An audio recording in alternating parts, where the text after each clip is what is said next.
आप सबका स्वागत है हमारे YouTube चैनल बिकम लेखाकार में। तो आज हमारी एनपीओ की थर्ड क्लास है। आज हम सीखेंगे कंज्यूमेबल गुड्स जो होते हैं ना, उनकी ट्रीटमेंट एनपीओ में कैसे करें। ये भी बहुत इंपॉर्टेंट टॉपिक है। एनपीओ में एमसीक्यू पॉइंट सीयूईटी में आने की प्रोबेबिलिटी इसकी बहुत रहती है इस टॉपिक से। तो स्टार्ट करते हैं। अब क्या होता है एनपीओ में, हमारे ना कुछ कंज्यूमेबल गुड्स होते हैं। देखो, लास्ट क्लास में हमने सब्सक्रिप्शन के बारे में पढ़ा था। Subscription is the main source of income of an NPO. बट कभी हमारे कोई कंज्यूमेबल गुड्स होते हैं, जैसे कि एनपीओ के अंदर क्रिकेट बैट्स हो गए, कंज्यूमेबल आइटम हो गई। आपका स्पोर्ट्स मटेरियल बोलेंगे उसे, जितने भी स्पोर्ट्स मटेरियल हो गए। स्पोर्ट्स मटेरियल में जैसे बॉल हो गई और कुछ भी स्पोर्ट्स से रिलेटेड जो कि खत्म हो जाती है, कंज्यूम्ड हो जाती है during a year, during a month. अगर आपका कोई हॉस्पिटल है तो हॉस्पिटल के अंदर मेडिसिन मेडिसिन आप कंज्यूम्स कर लेते हो। मेडिसिन के अलावा स्टेशनरी, ये कंज्यूम हो जाती है। तो अब हमें इसके अंदर क्या निकालना होगा कि उस साल हमने कितना कंज्यूम करा। तो उस साल का खर्चा निकालना है हमें बेसिकली। देखो, एनपीओ में मेन हमें क्या होता है, हमारे को रिसीट एंड पेमेंट अकाउंट दिया होता है, जो हमने फर्स्ट क्लास में देखा। और रिसीट एंड पेमेंट अकाउंट जो होता है वो सारा का सारा कैश बेसिस के ऊपर बनता है। उसके अंदर ये होता है कि कितनी पेमेंट करी। उससे हमें ये निकालना है कि उस ईयर की कितनी पेमेंट करी, उस ईयर के कितना खर्चे हुए, पेमेंट हुई चाहे नहीं हुई, उस ईयर के कितने खर्चे हुए वो निकालने होते हैं। तो अब मुझे क्या दे रखा है, सबसे पहले amount paid for sports material, हमें ये गिवन होगा। अब अमाउंट पेड स्पोर्ट्स मटेरियल अगर गिवन होगा तो उसके अंदर मुझे कुछ एडजस्टमेंट करनी होगी। तो सबसे पहले कंज्यूम्ड कैसे निकालेंगे, आओ वो देखते हैं। कंजप्शन निकालने के लिए हमारा बिल्कुल सिंपल सा फॉर्मूला है, opening stock plus purchases minus closing stock. ये हमारा बेसिक फॉर्मूला होता है। इससे निकल जाता है कितना आइटम कंज्यूम। अभी समझाऊंगा, हर एक फॉर्मूले का पूरा लॉजिक समझाऊंगा। सपोज करो मेरे घर में एक पार्टी है और पार्टी में पेप्सी की पार्टी है, मान लो सिर्फ, है ना, सिर्फ पेप्सी पिलाएंगे। तो सपोज करो मेरे घर में फ्रिज में ऑलरेडी 10 पेप्सी की बोतल पड़ी हुई। तो that was my opening stock. इतना मेरे पास शुरुआत में पड़ा हुआ था। 10 में से मुझे लगा यार शाम को पार्टी है, काफी लोग आएंगे, थोड़ी सी और पेप्सी मंगा लेता हूं। मैं 5 पेप्सी और मंगा ली। तो अब मेरे पास टोटल कितनी पेप्सी हो गई, 15। अब जब पार्टी खत्म होगी ना तो 2 पेप्सी बच गई, क्लोजिंग स्टॉक बच गया। तो टोटल 15 थी, 2 बच गई। तो कितनी पी ली हमने, 13 पी ली। कैसे निकाला, 15 में से 2 माइनस हो गए। तो समझ आया कंज्यूम्ड कैसे निकाला हमने। कंजप्शन निकालने के लिए हमने क्या करा, हमने ओपनिंग स्टॉक लिया, उसमें हमने परचेजेस को ऐड ऑन करा, क्लोजिंग स्टॉक को माइनस करा, and we get the item consumed. Clear ये, सिंपल। अगर हमें सिंपल क्वेश्चन दे रखा होगा हम ऐसे निकाल देंगे, opening plus purchase minus closing. अब जो परचेजेस होता है ना, हमें लेना होता है परचेज फॉर द ईयर। अब कभी कभार ना आपको परचेजेस नहीं गिवन होगा, आपको गिवन होगा अमाउंट पेड फॉर स्टेशनरी। अगर amount paid for stationery given होगा ना और हमें निकालना है कि उस साल की परचेजेस कितनी है, तो उसके लिए फर्दर परचेज निकालने के लिए हमें एक स्टेप फॉलो करना पड़ेगा। कैसे, देखो, हमें गिवन है अमाउंट पेड फॉर स्टेशनरी। जो हमें गिवन है, मान लो स्टेशनरी कंज्यूमेबल आइटम है, वो हमें गिवन है 10,000। यानी कि इस साल मैंने 10,000 पे स्टेशनरी के लिए पे करे। अब दिस डज नॉट मीन कि ये इसी साल के लिए पेमेंट करी होगी। क्या पता मैंने पिछले साल की उधारी पे करी है इस बार। स्टेशनरी जिससे खरीदता हूँ लास्ट ईयर उसका उधार चल रहा था और उसकी मैंने 2,000 की पेमेंट करी। तो वो तो डेफिनेटली इस अमाउंट पेड फॉर स्टेशनरी में जुड़ा होगा क्योंकि इस साल पेमेंट हुई है। बट क्या वो पेमेंट इस साल से बिलोंग करती है? द आंसर इज नो, बिल्कुल नहीं करती, क्योंकि वो लास्ट ईयर के क्रेडिटर थे। मतलब वो लास्ट ईयर की स्टेशनरी थी, वो लास्ट ईयर की कंजप्शन थी, इस ईयर की कंजप्शन नहीं है। माइनस करेंगे, तो इसमें क्या माइनस करेंगे, less opening creditor of stationery. Stationery के जितने भी ओपनिंग क्रेडिटर थे उसको क्या माइनस कर दिया हमने, 2,000। तो वी हैव 8,000। तो 8,000 पे जो मैंने इस साल पेमेंट करी स्टेशनरी के लिए, अब क्या पता मैं उधार में खरीद के लिए आया हूं, उस सामान मैंने उधार में खरीदा हूं। लेट से 5,000 रुपए का सामान ऐसा था जो मैंने इस साल पे तो नहीं करा बट उधार में खरीद के लाया इस साल के लिए, तो उसको ऐड कर देंगे 5,000 add opening creditors of stationery. तो इस साल की मेरी परचेजेस कितनी आ गई बेसिकली, टोटल इस साल के लिए जो मैंने खरीदा होगा वो 13,000 रुपए का खरीदा होगा। तो this will be my stationery purchase of stationery, this will be my purchase of stationery, इतने का मैंने परचेज किया होगा। अब अगर आपको परचेज आ गया तो इसमें ओपनिंग स्टॉक जोड़ दें, अभी ऊपर सिखाया था मैंने ओपनिंग परचेज दोनों चीजें जोड़ दो और क्या माइनस कर दो, क्लोजिंग स्टॉक माइनस कर दो, आपका क्या आ जाएगा, stationery consume during the year.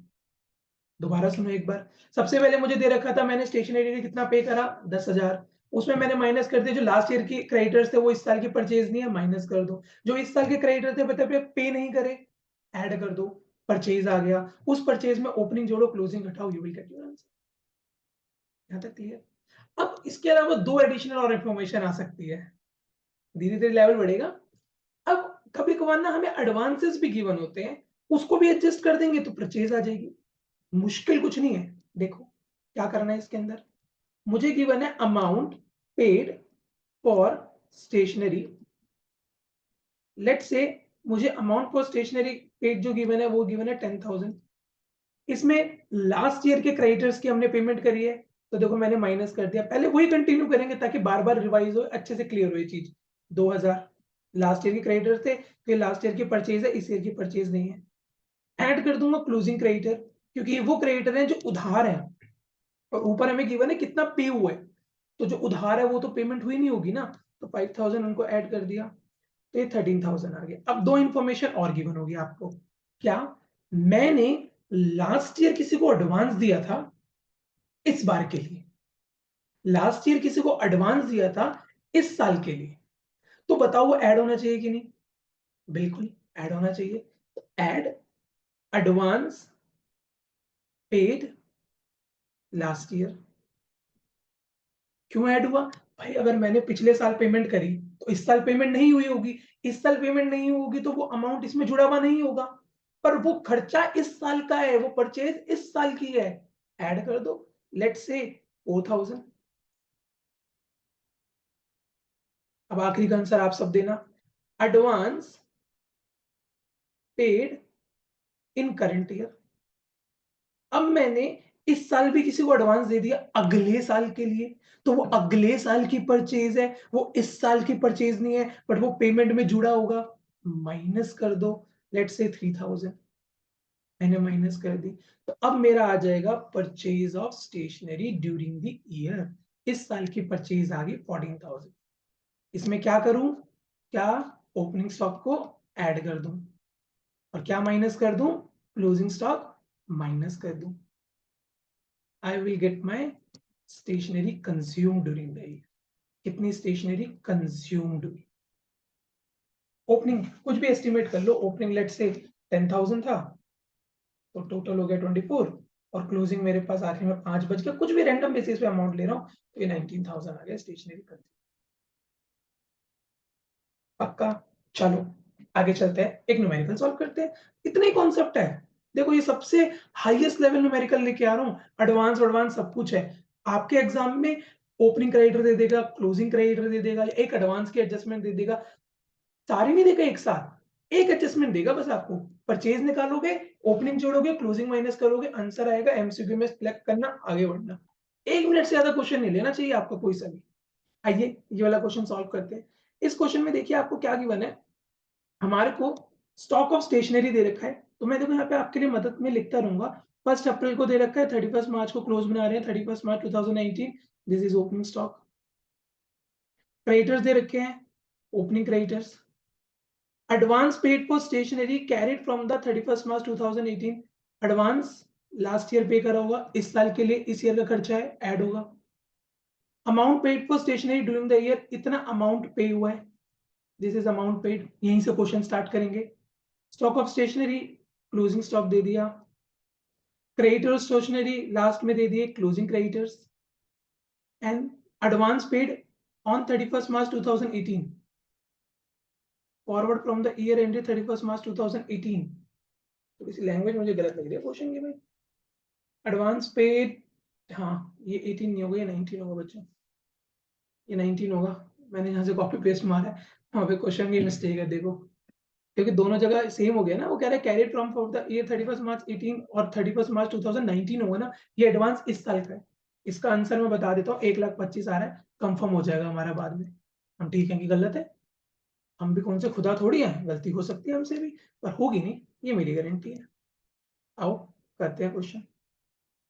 देखो सबसे पहले मैंने क्या लिया, अमाउंट पेड फॉर स्टेशनरी, कितना पे करा हमने, 108 108 108।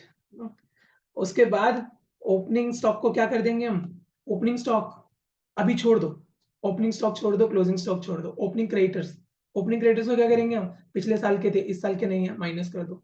देखो ओपनिंग क्रेडिटर्स ढूंढो कहाँ है, 20,000, तो ये आ गया 88,000। क्लोजिंग क्रेडिटर को क्या कर देंगे, ऐड कर देंगे, क्योंकि वो इस साल की परचेज है, 13,000। तो ये आएगा 8 9 10 11 9 10 101 101। फिर उसके बाद हम क्या करेंगे, एडवांसेस जो हमने इस साल एडवांस पे करे हैं और जो हमने लास्ट ईयर एडवांस पे करे हैं, तो जो हमने लास्ट ईयर एडवांस पे करे होंगे वो इस साल के लिए पे करे होंगे, वो इस साल का खर्चा है, ऐड कर देंगे एडवांस पेड लास्ट ईयर। ऊपर देखिए ये रहा, amount paid for stationery for the year ended 31 March 2018। हम from the year carry forward है, लास्ट ईयर से कैरी फॉरवर्ड हुआ है, तो उसको क्या करेंगे 2000 को ऐड कर देंगे क्योंकि वो इस साल के लिए है, तो ये आगे 103। Then advance paid current year, जो मैंने लास्ट में ठीक करा है ना बुक का, तो वो आ गया एडवांस पेड करंट ईयर। तो ये देखिए advance paid for the year 2019, यानी इस साल 2019, यानी एडवांस पेड ऑन 31 मार्च 2019। इसका मतलब है इस तारीख में इतना एडवांस तुम्हारी बुक्स में दिखा रहा है, तो डेफिनेटली आगे कैरी फॉरवर्ड होगा नेक्स्ट ईयर का, ये 3000 माइनस कर दो, तो ये आ गया 1 लाख। तो ये 1 लाख क्या आ गया मेरा, परचेज ऑफ स्टेशनरी। इसमें हम क्या करेंगे, add opening stock of stationery, opening stock ऊपर देखो सबसे पहला 30,000 ऐड कर दो, और ये आ गया 130, लेस क्या कर देंगे, क्लोजिंग स्टॉक।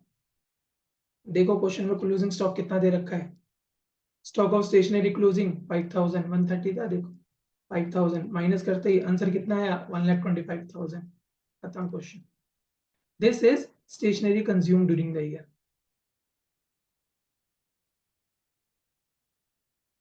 अगर किसी को कोई डाउट हो तो कमेंट में लिख के मुझे बताना, मैं अगली वीडियो में कोशिश करूंगा आपका वो डाउट सबसे पहले क्लियर करूं। सेकेंडली हमारे को इतना बड़ा क्वेश्चन नहीं आएगा, आपको देखो अमाउंट पेड दे देगा, या तो एक एडजस्टमेंट दे देगा ओपनिंग क्रेडिटर या क्लोजिंग क्रेडिटर दे देगा, एडवांस में एक चीज कोई से भी एक चीज दे देगा और आपको क्वेश्चन बोलेगा। एक इसका तरीका और है करने का, आपको मैं वो भी समझा देता हूँ। चलो इसके अंदर ना हम क्या करते हैं, हम यहाँ पर स्टेशनरी अकाउंट बना देते हैं, स्टेशनरी बना लेते हैं हम। परचेज निकालने के लिए आप स्टेशनरी अकाउंट बना सकते हो, या आप यहाँ पर क्रेडिटर अकाउंट भी बना सकते हो। ठीक है, आप पहले क्रेडिटर अकाउंट बना लेते हो, स्टेशनरी छोड़ो, पहले क्रेडिटर अकाउंट बना लेते हो। देखो ये थोड़ा सा एडवांस है पर क्विक आंसर आएगा, ज्यादा अच्छा मेथड है अगर आप मेरी मानो तो, जो मैंने फर्स्ट मेथड कराया स्टेटमेंट के थ्रू एक एक को ऐड करके, कॉन्सेप्चुअल बहुत अच्छा क्लियर हो। बट जिनको स्पीड और बढ़ानी है और फास्ट करना है क्वेश्चन, उनके लिए अकाउंट है। ध्यान से सुनना, क्रेडिटर हमारे लिए लाइबिलिटी होती है, इनका ओपनिंग बैलेंस यहां रख दो बाय बैलेंस वीडी, और क्लोजिंग बैलेंस यहां रख दो टू बैलेंस वीडी। अब देखो क्रेडिटर का ओपनिंग बैलेंस कितना था, 20,000, क्लोजिंग बैलेंस क्रेडिटर्स का कितना है, 13,000। अब ध्यान से सुनना, अब एडवांस जो मैंने पे करा ना, वो भी मैं इसी अकाउंट में दिखा दूं, बनना सेपरेट अकाउंट चाहिए to make the question quick, हम उसको एक ही अकाउंट में सेटल कर देंगे। तो अब मैं यहाँ पे कलर चेंज कर देता हूँ, बैलेंस बीडी, ये बच्चों मैं एडवांस का रख रहा हूँ। अब मैंने डेबिट साइड में क्यों लिखा, advance is an asset for you, आपने एडवांस पे करा था, तो जो लास्ट ईयर का एडवांस पे करा था 2,000 वो मैंने यहाँ लिख दिया, और बैलेंस सीडी मैंने एडवांस का क्लोजिंग साइड में लिख दिया। एडवांस पेड 3000, जो आखिरी में उसने लिखा ना एज ऑन 31 मार्च, देखो आ गया एज ऑन 31 मार्च 3000। तो बेसिकली ये था मेरा क्रेडिटर्स का बैलेंस जो कि आउटस्टैंडिंग था, ये एडवांस का बैलेंस। अब उसके बाद अगर मैं क्रेडिटर को पे करता हूँ तो एंट्री हमने 11th में सीखी थी, creditor account debit to bank. तो टू बैंक करके यहाँ पे मैंने क्रेडिटर्स रख दिए। तो टू बैंक करके देखो अमाउंट पेड फॉर स्टेशनरी 108। अब इसको सॉल्व कर लो, इधर आपका जो बैलेंस आएगा वो परचेज आ जाएगा।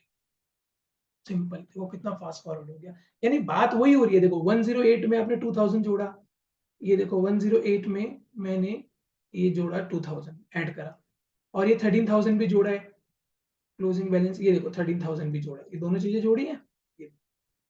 फिर माइनस करा 20000, ये देखो ये माइनस करा 20000, माइनस करा 3000, देखो ये माइनस करा हुआ 3000। बात वही है, क्विक हो जाएगा, यहाँ पे एक साथ जुड़ जाएंगे। तो ये हो गया 110 123, 123 में से 23 गए, 1 लाख रुपीज आ गया परचेज। 123 में से अगर मैं ये 3000 और 120 माइनस करूंगा तो मेरा 1 लाख आ जाएगा, ये मेरी परचेज आ गई। ये एकदम निकल जाता है, ओपनिंग जोड़ो क्लोजिंग जोड़ो ये सब आराम से हो जाता है। तो थोड़ा क्विक करने का तरीका है, कॉन्सेप्ट ये सीखो, मेरे हिसाब से ज्यादा अच्छा ये वाला मेथड। ठीक है, जो बहुत ज्यादा इंटेलिजेंट बच्चे हैं ना, बहुत ज्यादा, ठीक है, मेरे से भी ऊपर इंटेलिजेंट वाले, वो ये वाला मेथड फॉलो कर सकते हैं, उनके लिए कोई। अगर आपको ये वीडियो अच्छी लगेगी तो लाइक शेयर सब्सक्राइब करना। अगली वीडियो में हम सीखेंगे फंड बेस्ड अकाउंटिंग। तो इस चैप्टर में से जो क्वेश्चन आ सकते हैं, सब्सक्रिप्शन से पूछ सकता है, कंज्यूमेबल से पूछ सकता है, और third topic is fund based accounting. ये तीनों हो गए तो लाइफ जिंगा लाला। तो ठीक है, आज हम इतना ही करेंगे। अगर वीडियो अच्छी लगी हो तो लाइक शेयर सब्सक्राइब करना, और कल मेरी वीडियो आएगी उसके अंदर हम फंड बेस्ड अकाउंटिंग सीखेंगे। Thank you.